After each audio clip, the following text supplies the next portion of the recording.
প্রিয় festival, the biggest art festival. আমার মনে হয় এই কারণে এই যে মণ্ডপ সজ্জাগুলো আপনাদের সামনে তুলে ধরছে।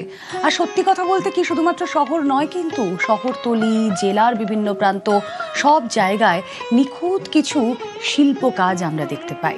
যেমন মেদিনীপুরের সংযুক্ত পল্লী সর্বজনীন দুর্গোৎসব কমিটি। এখানে কি থিম? এলাম মাটির টানে, রাঙা মাটির পরশ প্রাণে।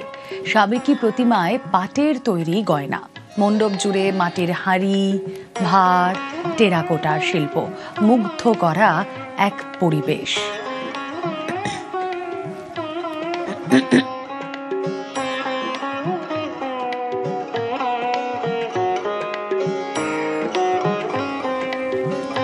সব থেকে সুন্দর লাগছে মাতৃমূর্তিতে পাটের তৈরি গয়না।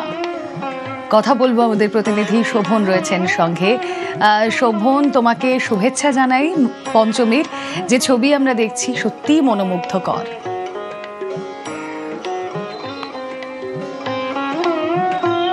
একেবারেই রুমেলাদি, তোমাকেও শারদীয়ার শুভেচ্ছা জানাই। আজ পঞ্চমী, অর্থাৎ পূজার প্রথম দিন। আর এই প্রথম দিনেই কিন্তু সকাল থেকে যেভাবে আকাশের মুখ ভারছিল, বেলা বাড়ার সাথে সাথেই কিন্তু আকাশ যখন পরিষ্কার হতে শুরু করেছে তখনই কিন্তু মানুষের ঢল নামতে শুরু করেছে বিভিন্ন পুজো মণ্ডপগুলিতে। আমি এই মুহূর্তে দাঁড়িয়ে রয়েছি মেদিনীপুর শহরের সংযুক্ত পল্লী দুর্গা উৎসব কমিটির পুজো প্রাঙ্গণে, এবং সেখানে তুমি দেখতেই পাচ্ছ যে আমার দুপাশে কিন্তু ইতিমধ্যে দর্শনার্থীদের ভিড় জমতে শুরু করেছে। কারণ হচ্ছে এই যে পুজো মণ্ডপ, এই পুজো মণ্ডপ প্রতি বছর কিন্তু নতুন নতুন থিম তুলে ধরে, আর সেই থিম দেখতেই কিন্তু ঢল নামে মানুষের।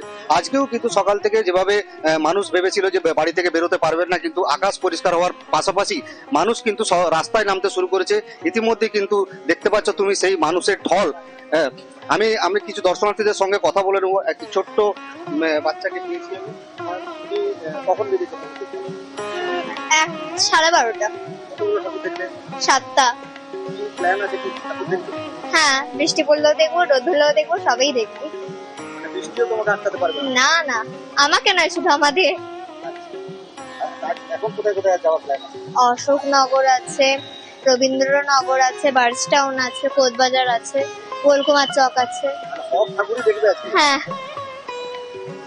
একদমই দেখতে পাচ্ছ তুমি রুবেলা দিয়ে যে মানুষ এখানে যে তাদের উৎসাহ, এত বেলা বাড়ার সাথে সাথে মানুষ যখন রোদ উঠতে শুরু করেছে, যখন আকাশ পরিষ্কার হতে শুরু করেছে, তখনই কিন্তু মানুষের যে উৎসাহ, সেই উৎসাহ আরো বাড়তে শুরু করেছে। বিভিন্ন পুজো মণ্ডপে তারা যাচ্ছেন এবং পুজো দেখছেন, এবং তারা বলছেন যেটা যে সারাদিন তারা পুজো দেখবেন। অর্থাৎ আজ থেকেই কিন্তু মেদিনীপুর শহর জুড়ে যে পুজোর আমেজ, যে পুজোর মেজাজ, তা কিন্তু মানুষের মধ্যে লক্ষ্য করা যাচ্ছে।